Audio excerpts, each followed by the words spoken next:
अरे बाबू रे होई काहे खाती बाजा के गाड़ी लागल बारे। अरे काका तोहरा पता नइखे।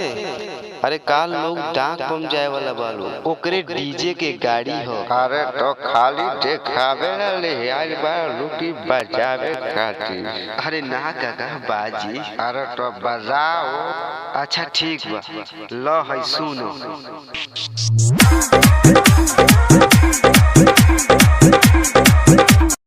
अरे काहे फोन कर दिया रे। अरे काका नया गायकर के गाना। अरे नया गायकर होके चाहे पुरान होके अरे बाजाओ बाजने डोरे बुरबा कहीं क्या। अच्छा ठीक बोला सुनो सुनो। बोलिए शंकर भगवान की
साल जाले डाक बम हो हादे बाहर न के हुस्ते